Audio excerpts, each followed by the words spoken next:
This is Creepy, a podcast dedicated to sharing the most famous, chilling, and disturbing creepypastas and urban legends in the world.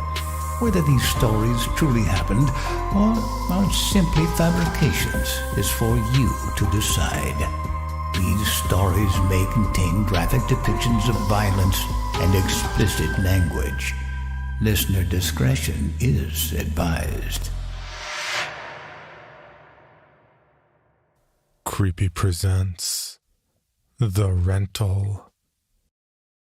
Written by Christopher Maxim. Narrated by Nate Dufort. And produced by Steve Blizin.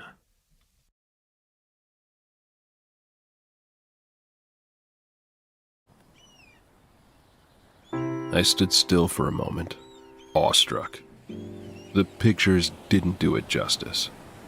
It was a large but quaint home located on a secluded island near Cape Cod. A small piece of land, void of life. Only the cottage and a lighthouse visible across the water. Verified as an Airbnb Plus rental, 1 week's rent came to a little over $3,000. The price was steep, but completely worth it. This would be the best place to clear my head and finish writing my novel. I happily trotted across a stone walkway to the front door and grabbed the knob, ready to map out the rest of my book. It would be my second release. My publisher had been breathing down my neck for months, constantly asking for updates. Now, I had the perfect environment to complete it. Upon opening the door, I was caught off guard. Hello? I nearly jumped out of my skin. There was a man inside. Late 50s, average build, gray mustache. Took me a moment to match the face to the one in the Superhost profile. It was Garrett, the owner of the property. Sorry, Garrett, you startled me. Didn't expect anyone to be here. He smiled. I greet all of my guests. You people are my livelihood, after all. Please, come in. We have some important matters to discuss. I joined him in the living room. We sat in armchairs on opposite sides of a long coffee table. Garrett simply continued to smile. So, what did you want to discuss? I asked. He pulled a folded sheet of paper out from his jacket and slid it across the coffee table. It stopped in front of me. I picked it up for a closer look. The edges were worn, and it felt almost canvas-like between my fingers. I began unfolding, but Garrett stopped me.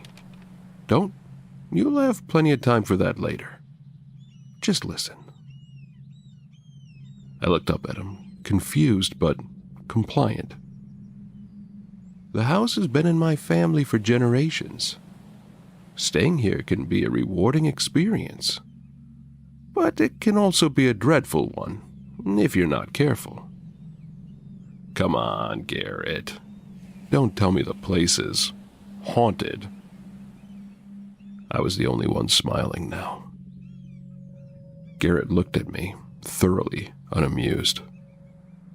My smile vanished, and I gestured for him to continue. On that sheet of paper are some rules. You must follow every last one of them.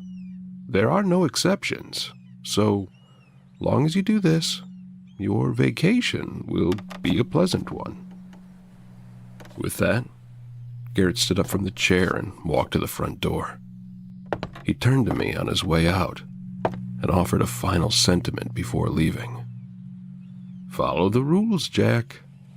If you don't, you're in for a bumpy ride. When he left, I unfolded the list, expecting to see a reiteration of his stay requirements. No pets, no modifications, clean up after yourself, that sort of thing. This was not the case. On the paper was a set of rules that only served to bookend our strange encounter with further confusion. 1. No lights on past 11:25 p.m. 2. Do not answer your phone. Callers cannot be trusted. 3. Only 2 people are permitted inside. Hank Penston and Jessica Covenwood. Ask for last names. 4. Do not exit the house after midnight until sunrise. 5. If your room changes location, close the door and try again. Only leave when connection has been reestablished. 6. The voices are harmless. Do not converse with them. 7. Never lock the doors. 8. If you have any trouble, call Jessica Covenwood at this number, 0371. This is the only phone call you can trust. This lifeline may only be used once during your rental period. At the bottom of the page was a final note. I will come to collect you, but only when the rental period is over. Not a moment sooner. There is no leaving until then.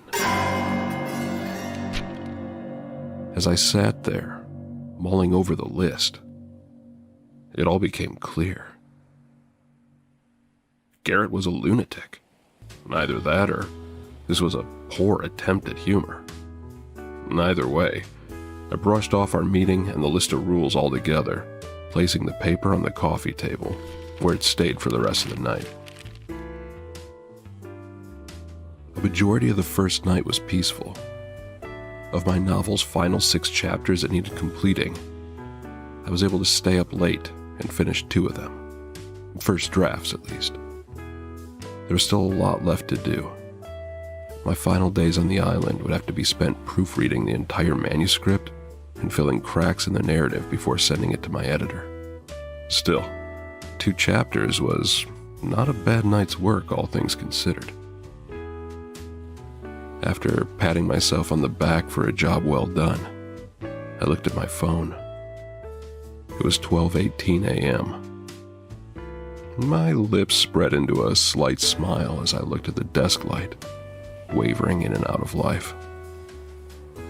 It's past 11:25, Garrett. Was this why I needed to turn off the lights? So they wouldn't flicker? I chuckled to myself as another rule came to mind. Number 4, if I remembered correctly. Do not exit the house after midnight. I continued to laugh to myself as I ventured downstairs, opened the front door, and stepped out into the night. The view was brilliant. A blanket of stars covering the cape, only broken up by the gorgeous lighthouse jutting upward, practically cutting a hole in the night sky. It was a breathtaking sight. Well worth the partial advance for my book. What's the reasoning behind this rule, Garrett? You didn't want me to enjoy the view? I turned and stepped back into the house. I then locked the door. Oops, that's another rule broken. Hope the house doesn't chastise me. With that, I traveled upstairs to the bedroom and fell into a blissful sleep the moment my body met the sheets. My slumber would not last. 3:27 a.m. I awoke to a thunderous banging at the front door. In a groggy slur of motion, my legs just barely managed to pull the rest of my body out of bed.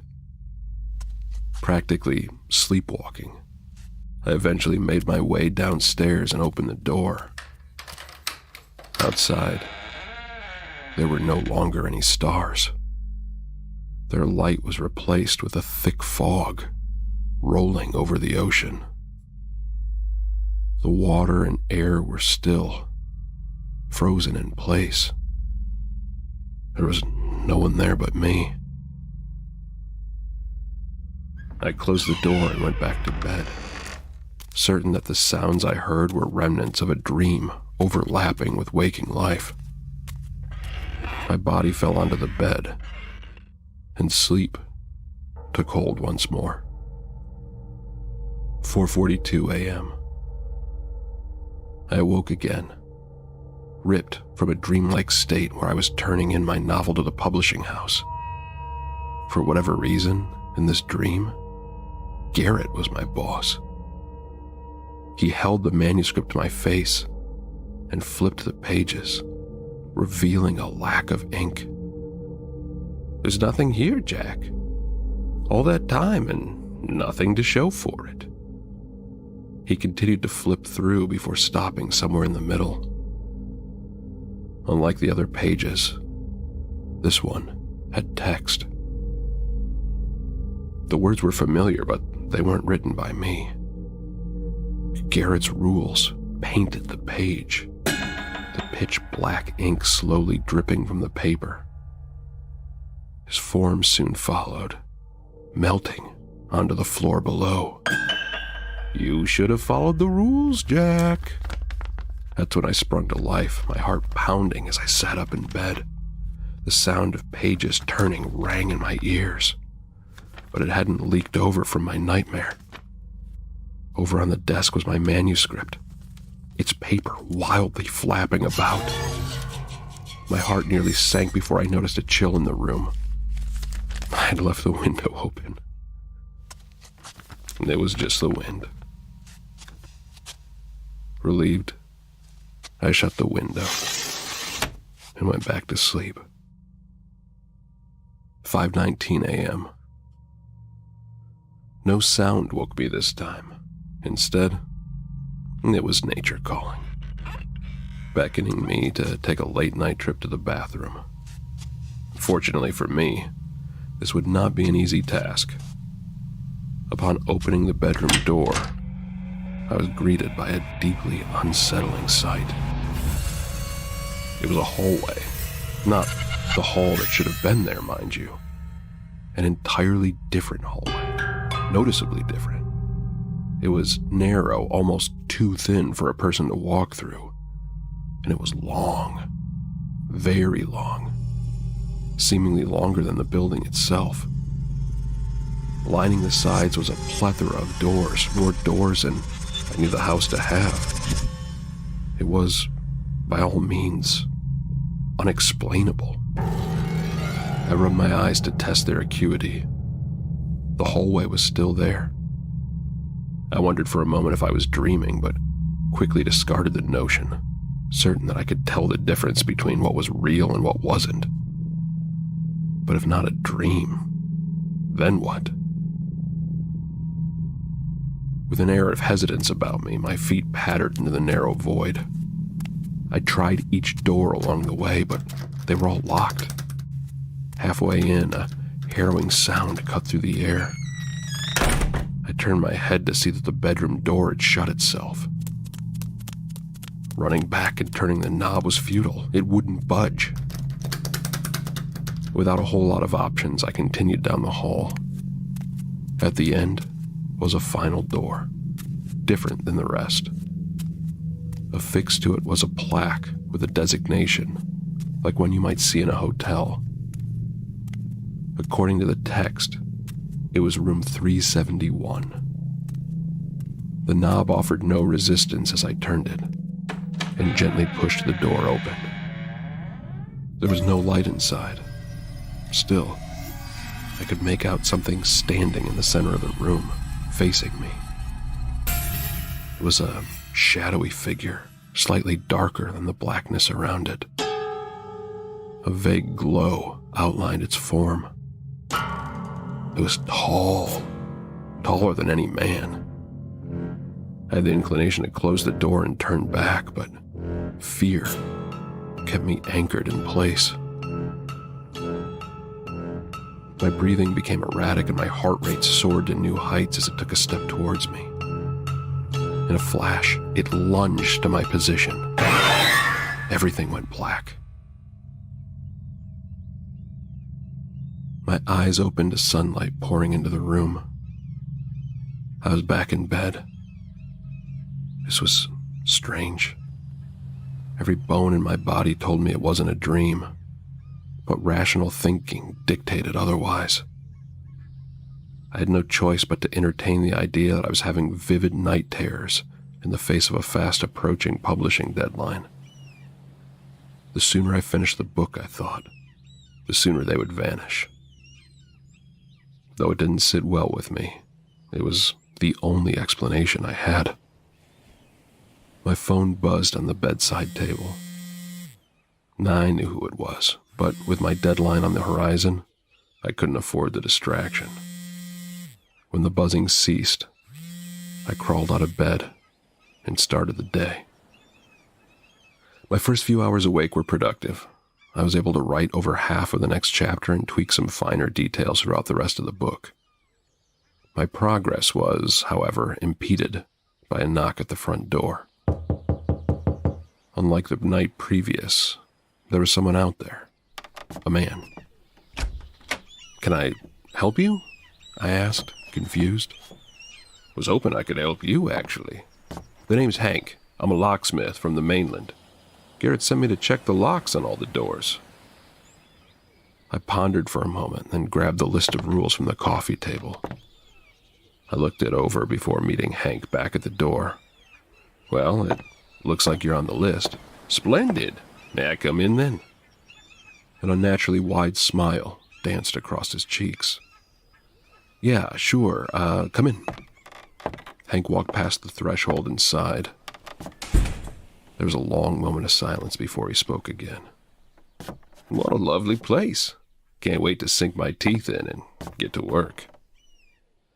He then sauntered off upstairs, sat down on the couch and continued writing, hoping my creative breakthrough hadn't subsided. An hour passed, then another. I was able to finish up some more work, but something kept scratching at the back of my mind. I knew locksmithing wasn't the loudest job out there, but I expected to hear at least some sort of tinkering coming from upstairs. The distant sound of keys scraping against the lock's inner chambers, but no, there was only silence. I then wondered why Hank was up there to begin with. This was far from a typical rental experience, especially one on a secluded island. I skimmed the list again. 2 things stood out. Rule number 7, never lock the doors. Even if Garrett was deranged, it was clear he didn't want the doors locked, so why then would he send a locksmith? Who'd be breaking in out here anyway? The second thing that jumped out at me was the end of rule number 3. Ask for last names. Something wasn't adding up, but I intended to get to the bottom of it. "Hank?" I yelled out, hoping to get his attention. There was no answer. "Hank, can you please come down here?" No response. Only silence. This was my cue to investigate. To my dismay, the second floor was completely vacant.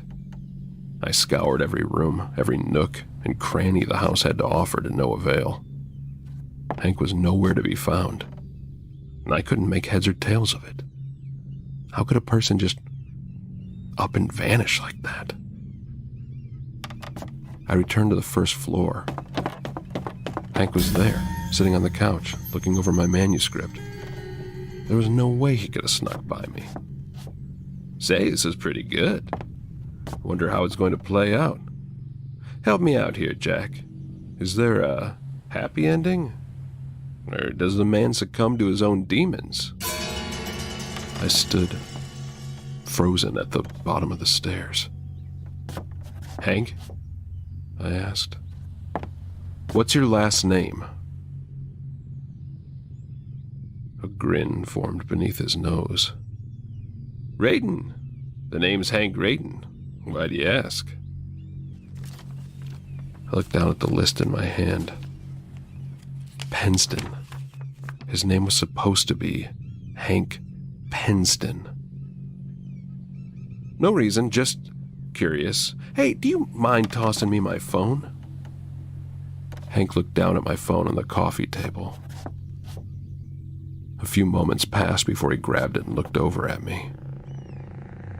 He stared for a long time, almost as if calculating the distance, and then, finally, threw it over.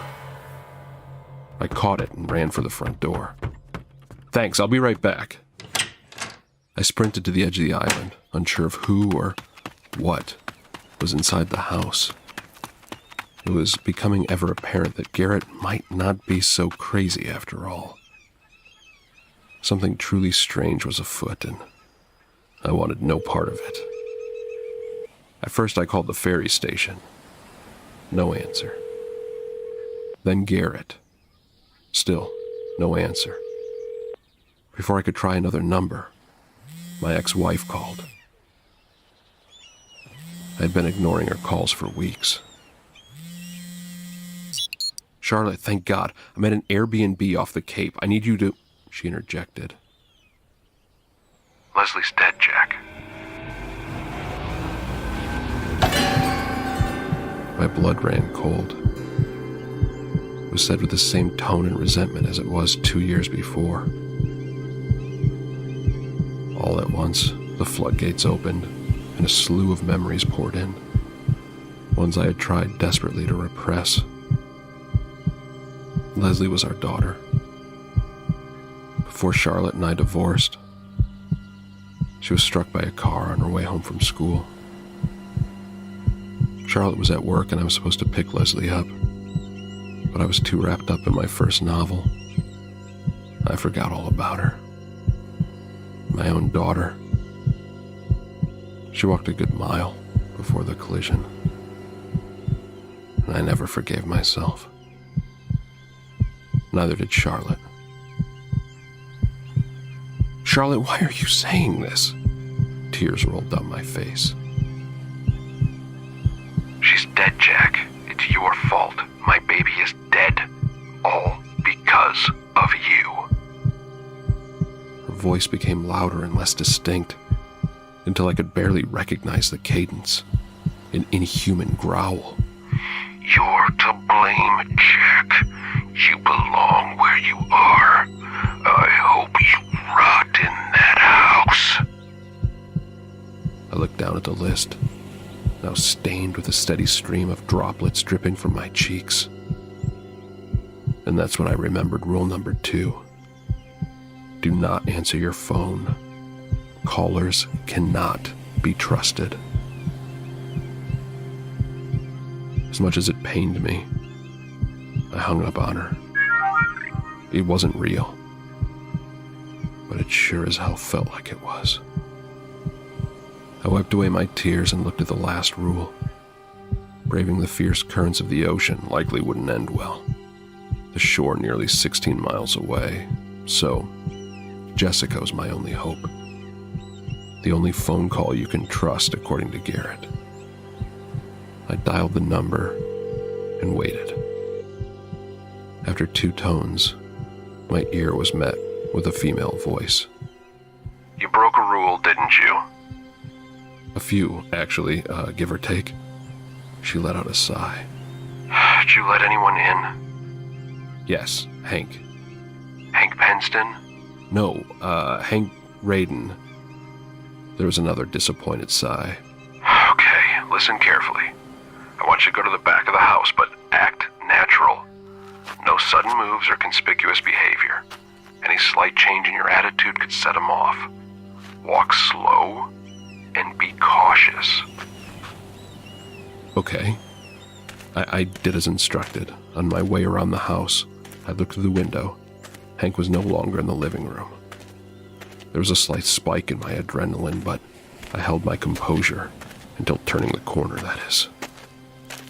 Standing at the back of the house, waiting for me, was Hank. "Hey there, Jack. What are you up to?" Jessica chimed in. Stay calm and repeat what I say verbatim. Hank, I have Garrett on the phone. He wants to know if you can check the lock on the front door. He says it's been sticking lately. In the most casual voice I could muster, I repeated what Jessica said. Hank bore a stoic expression for a few moments, and then spoke. "That darn thing. I'll see what I can do." He walked past me, went off to the front of the house. I was officially rattled. Jessica's voice broke the tension. About a dozen yards from the house is an electrical box. Do you see it? I surveyed the area and noticed the box. It was embedded in a tree stump of all places, one that struck out of the ground at an awkward angle. "Yes, I see it." Good. Open the hatch. There's a lever there. I want you to pull it down and then wait exactly 10 seconds. After which, you will place it back in its original position and close the hatch. I was confused. How is this going to help exactly? There was a third sigh of frustration. That is the master switch. When you pull the lever, it will deactivate all energy on the island. When you reset the lever, the house will reconstitute. This will wipe the slate clean. I didn't understand how it all worked, but I'd heard enough to warrant an obvious follow-up question. Couldn't I just leave it off? There was no sigh this time, just anger. No, the island is far worse when the energies are at bay. 10 seconds is all you are allowed. At this point, I saw Hank walking alongside the house. "I fixed that lock for you, Jack." Jessica must have heard because her voice adopted a tone of urgency. Pull the lever now. I did as she said and began counting. Hank continued to walk towards me, his form phasing in and out like a bad television signal.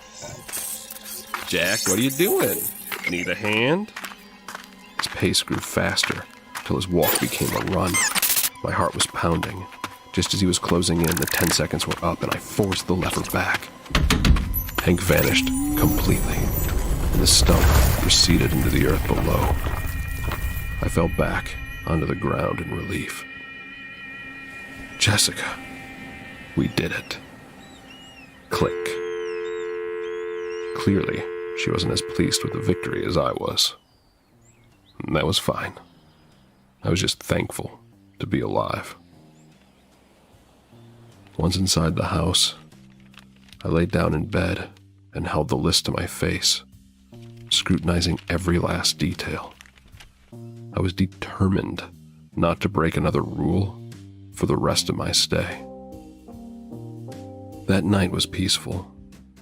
I made sure all the doors were unlocked, turned off the lights by 11:25, and refused to answer any calls. When I slept, there were no strange dreams. No dreams at all, in fact. It was a truly restful night. The best sleep I'd had in years. Despite my predicament, I awoke hopeful. Hopeful that I could weather the storm and survive the week. I was even able to write some more in my book. Not much, but enough to jumpstart my creativity. The next night didn't go nearly as well. 2:12 a.m. I had woken without cause. In an effort to fall back asleep, I shut my eyes and allowed my mind to wander. I thought of my book and the deadline, thought of my eventual departure from the island. Before long, I thought of Charlotte and Leslie. The image of our once happy family would forever be seared into my broken heart. I felt my eyes begin to water, but something interrupted the sadness. A sound. Footsteps. My eyes opened and I sprang to life, sitting upright in bed. The footsteps stopped just outside the room. With a great deal of apprehension, I got out of bed, took a deep breath, and tiptoed to the door. When I turned the knob and opened it, I found myself at the entrance of the house. With rule number 5 in mind, I shut the door and opened it again. I was now at the living room. Next was the bathroom. Then, a hallway. A familiar hallway. Off in the distance, I heard the click of room 371's door. The tall shadow stepped out. The hall began to shrink.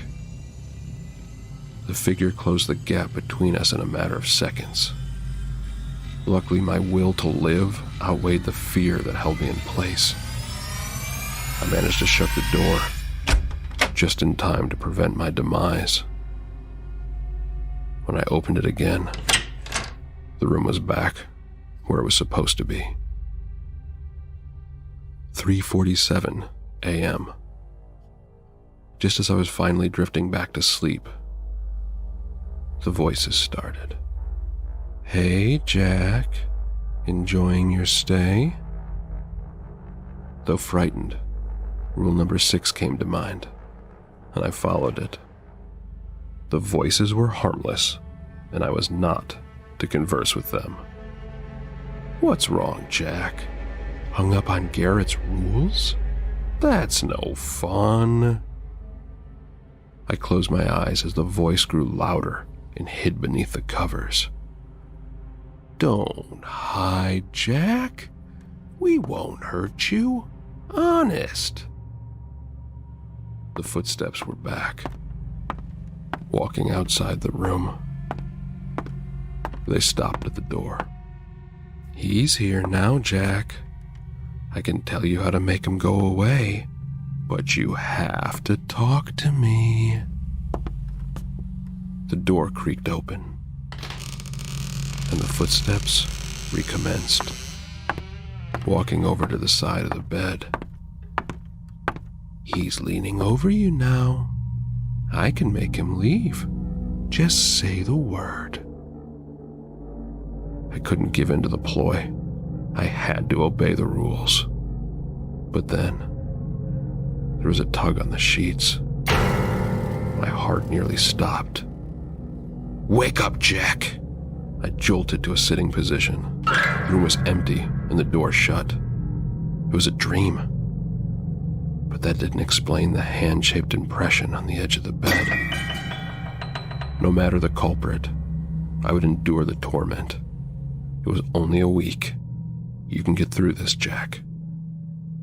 Leslie's face flashed in my mind and forced an unexpected tear out. You've been through so much worse. The next few nights came and went without issue. There were some dicey moments, but I learned to handle the odd voice here and there and the room moving every now and again. I ignored knocks at the front door altogether, avoiding any and all potential repeats of the Hank incident. Night 6, however, was by far the worst. Some things never change. Dark clouds loomed over the ocean as waves crashed into the island. Just like the night Leslie was killed, I became deeply engrossed in my writing, to the point that nothing in the world could have pulled me away. Even after everything that had happened in the house, I was somehow able to finish my book. Maybe the shock to the system inspired me. My fear had transformed into focus, granting me a greater mental clarity. When all was said and done and the editing complete, there was a horrible revelation. According to my phone, it was 11:24 p.m. My heart sank to the depths of my soul as I raced across the house, shutting lights off, knocking over furniture and decorations in the process. When I came back to the bedroom to turn off the final light at the desk, I glanced at my phone once more. The readout is now etched into my memory. 11:26 p.m. I clicked off the light, praying that my phone's readout was somehow wrong and that I still had time. 11:27 p.m. The bedroom door slammed itself shut behind me. I jostled the knob and pushed my weight against it, but it remained unmoved. A swirling black vortex of smoke was expelled from beneath the bed. It covered the floor in an instant and began rising to fill the rest of the room. I had no intention of waiting to see what would happen to me in the darkness, so I flung myself at the window and shattered the glass, landing on my back in a bed of shrubbery below. The impact knocked the wind out of me. Shortly thereafter, I passed out. 11:38 p.m. I dreamt. I know it was a dream and not the house's doing because it was one I'd had many times before. The setting? My daughter's school. The bell rang and a stampede of children rushed out into the world, excited to leave for the day and see their parents. The last person out was Leslie, left alone to her own devices. "Daddy, where are you?" Her eyes darted back and forth. I tried to call out to her, but, much like the day in question, I wasn't there. In the dream, I was only an observer, forced to watch as the horror unfolded before me. Leslie waited for 15 long minutes before heading off in the direction of our home. I bore witness to her trek, a poor girl, alone in the cold. And then, it happened. Dream tears flooded my field of view as a car swerved, and the heart-wrenching scream of that beautiful young girl rang through the winter air. 11:56 p.m. I woke up on the ground covered in tears and broken glass. The ocean waves crashed against the walls of the house. There was no time to waste. Without my phone, I didn't know exactly what time it was, but it had to be close to midnight. Another broken rule would only make matters worse. I raced to the front door, opened it, and swiftly shut it behind me, somewhat thankful to be back in the house, but also somewhat terrified. The coming moments would echo the latter emotion, adding to my woes. 12:05 a.m.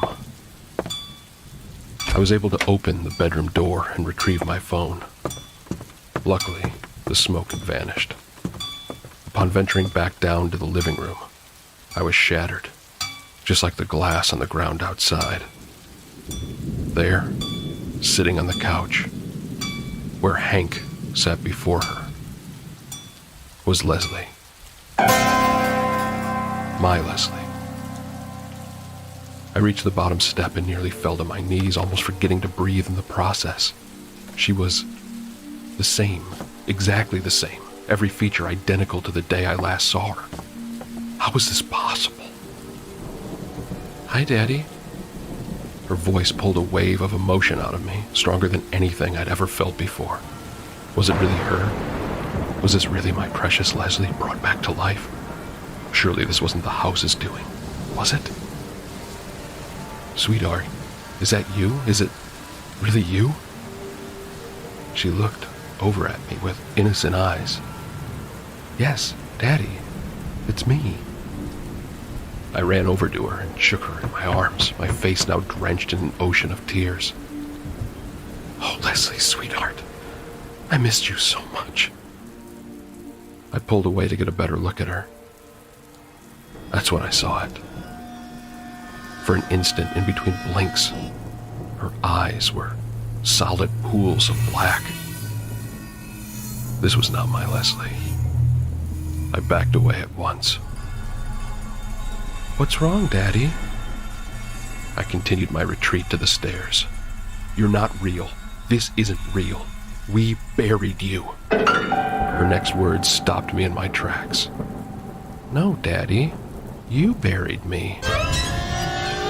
Her eyes locked with mine as I cried, "You killed me. You're the reason I'm dead." I took a pained breath before responding. You're right. I was a terrible father, and I deserve every moment of torture this house puts me through. If I ever get out of here, I'm going to visit your grave for the first time and tell you how sorry I am and how much I've missed you over the years. Not a day goes by that the guilt doesn't eat me up inside.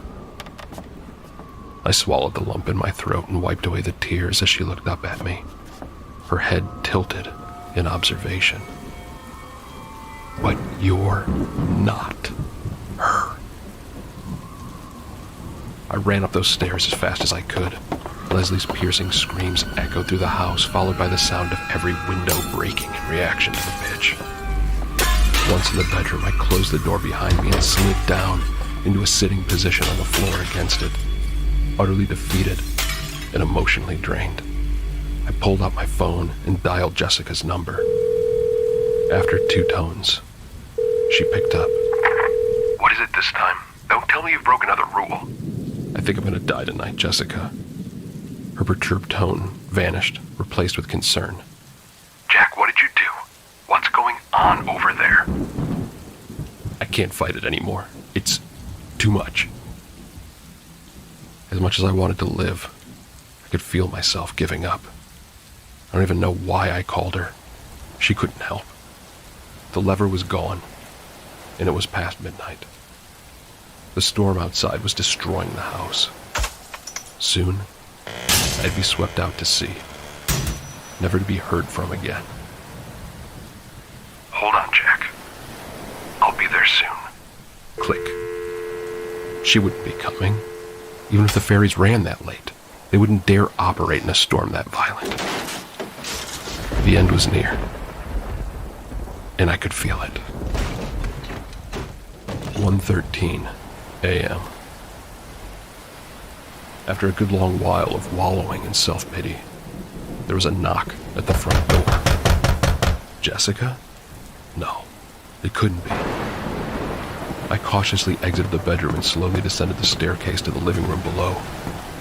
The storm raged on outside, a gust of wind howling through the house.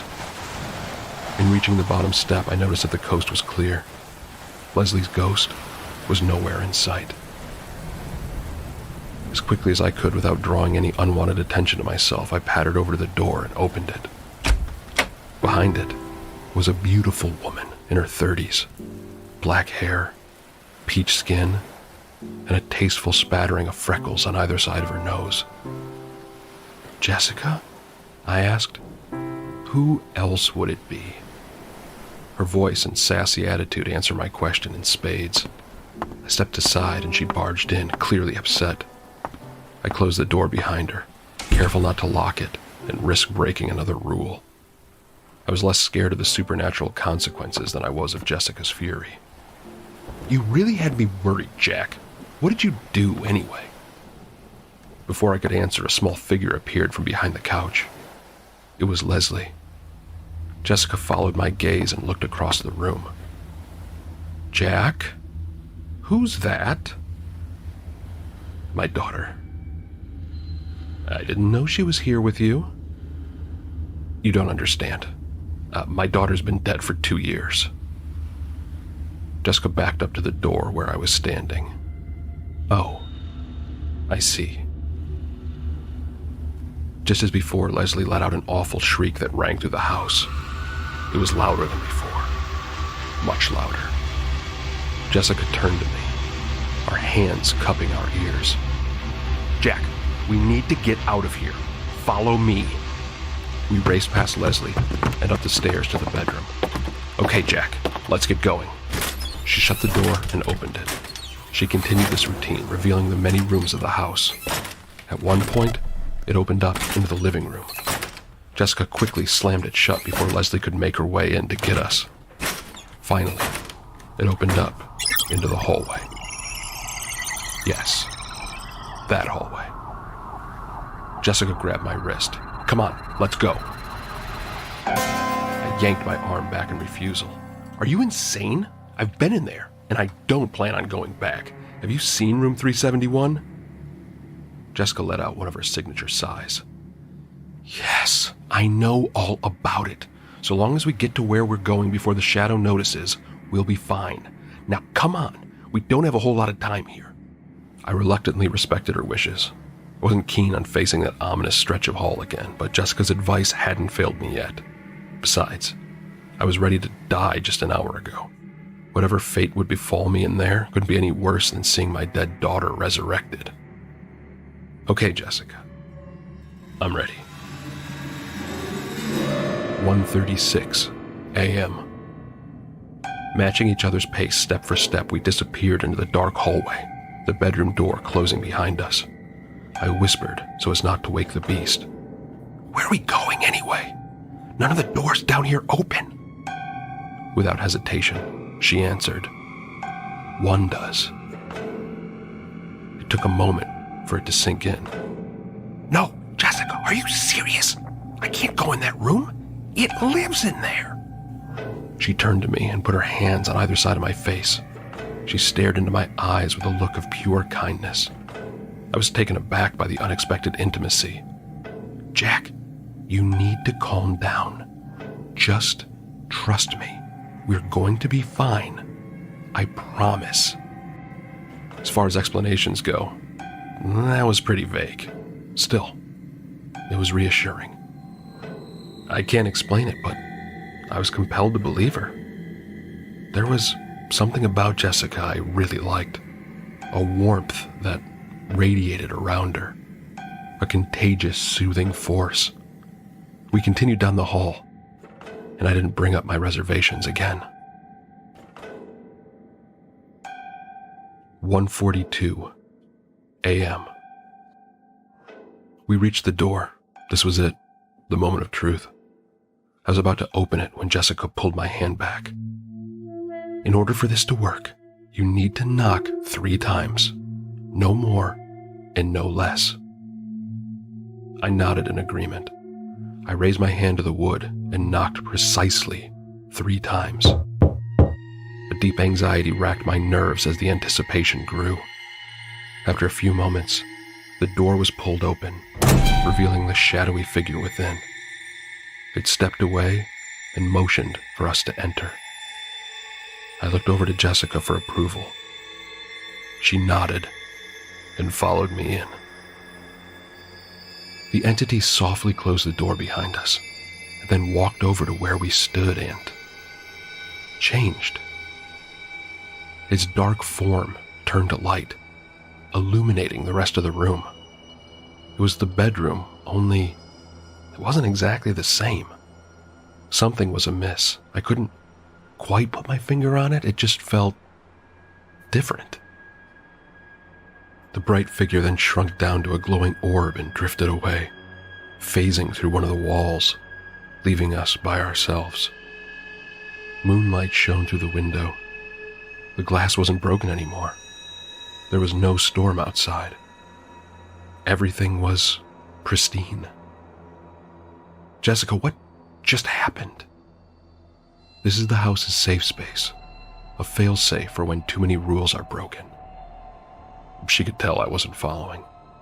It's a copy of the bedroom from just before things went south. A moment suspended in time that we can stay in for a while. At dawn, everything will revert to normal. Why didn't you tell me about it before? Honestly, it's a risky move. The shadow is a fickle being. When you enter room 371, there's only a 50% chance he'll accept your entrance. Otherwise, you're doomed. I couldn't believe it. You're telling me we could have died? You risked our lives on a 50% chance? She came over and placed her hands on my face again. Jack, we're safe. There's no need to be angry. Relax. We would have died anyway at the hands of the house. This was our only option. She was right. Honestly, I was happy she was there. Without her, I would have been a goner. 3:17 a.m. Jessica spent some time going over my manuscript. I filled in some of the blanks so she could skip the more fatty sections and finish before bed. Jack, this is beautiful. I wasn't so sure. Maybe I put too much of myself in it. Maybe the blood I poured onto the pages covered up the meaning. Who in their right mind would want to swim through my despair to reach a story even I wasn't sure I believed in? It's about you, isn't it, Jack? This is your life from the moment your daughter died to now. I felt myself unraveling. I'm tired, Jessica. I think I'm gonna call it a night. I offered her a half smile, waltzed over to the bed, and laid down. To my surprise, she laid down with me and placed her hand on my chest. It's okay, Jack. I've never lost a child, so I can't imagine the kind of things you're dealing with. I do know that things will never be the same. That doesn't mean you have to give up. What would your daughter have wanted? There was no fighting the tears any longer.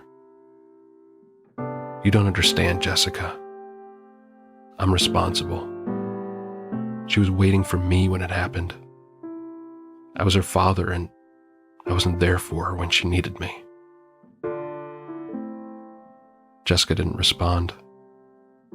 I sobbed until there was nothing left in me.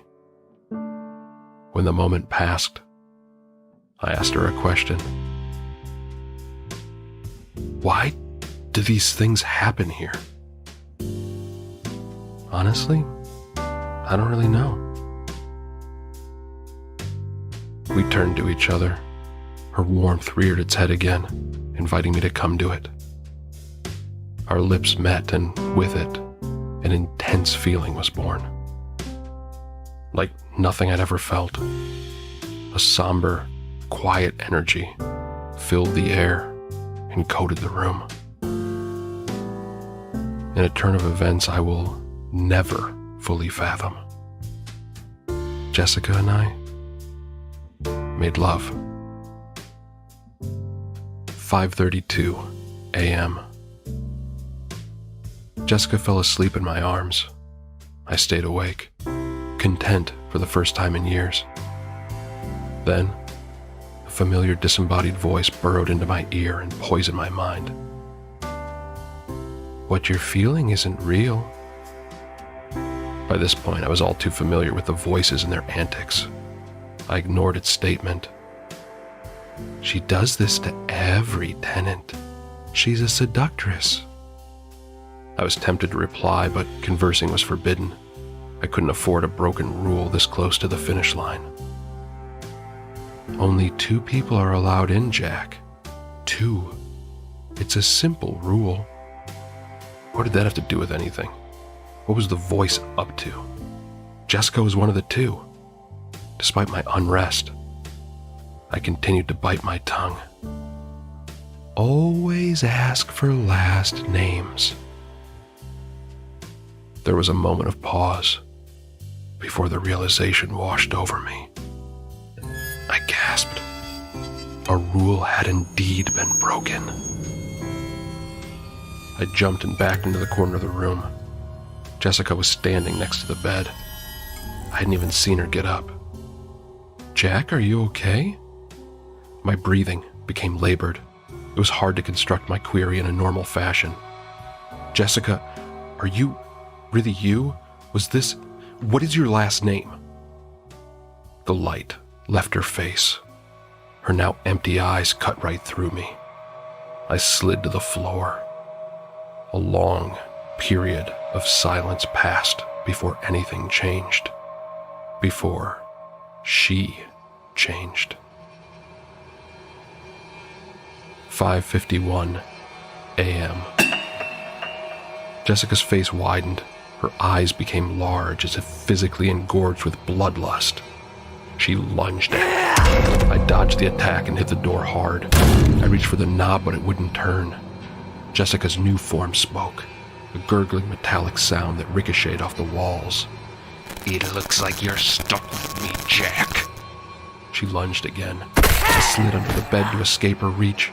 Her feet paced around its perimeter, a predator circling its prey. It was just a matter of time now. I closed my eyes and thought of Charlotte and Leslie playing in the snow, the last day I saw them together. This would be my final thought as death approached. As beautiful a thought as one could have before dying. At least now, I could be with her again.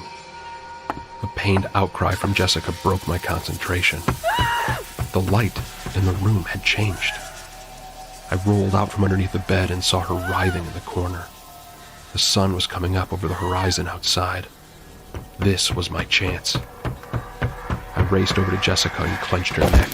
She struggled but was too weak to break free. I forced her against the window. Her skin melted, dripping like candle wax to the floor. Her hair burned to a crisp. I looked to her eyes for even a shred of humanity, something that might convince me to spare her for all she had meant to me.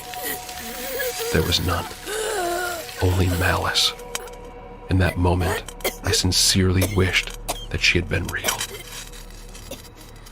Goodbye, Jessica. With as much force as I could muster, I pushed her through the window. Her form disintegrated before I could reach the ground. The wind carried her ashes away into the endless expanse of the ocean. She was no more.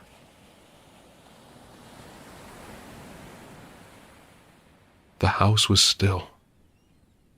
Hours passed. As my rental period came to a close, I sat in the living room and reflected on the events of the week. In a weird way, I'd come to terms with Leslie's death. The guilt would always be there, but I felt I could move on now, free of the restraints that once bound me. Knock, knock. I opened the door and let Garrett in. "Your fairy awaits." I nodded and gathered my things. I was anxious to leave, but felt the need to ask him something first. "Garrett, what is this place?" He smirked. "Many words come to mind. Anomaly, portal, impossibility. I personally think it's a mirror, showing us ourselves in a way we never thought possible. A place where our past and present intersect. Perhaps the right word for it is closure." I smiled. "You might be onto something, Garrett." "Splendid. Does that mean you'll leave a good review?" I chuckled. "You know what? I'll do it right now." I opened the app and clicked through to the listing. A bit of information caught my eye as I scrolled. Checkout time, 12 p.m. I looked up at the readout at the top of my phone's display. It turned from 11:59 to 12 as I watched. I let someone in before time was up, meaning a rule had been broken. The note at the end of the list came to mind as the dread set in. "I will come to collect you, but only when the rental period is over. Not a moment sooner." That wasn't Garrett. I looked up to see him standing directly in front of me. "Something wrong, Jack?" I dropped my things and ran to the dock as fast as I could. The ferry had just arrived, the real Garrett aboard, motioning for me to hurry. After boarding, I turned back and looked at the house one last time. A silhouette stood at the window, waving goodbye.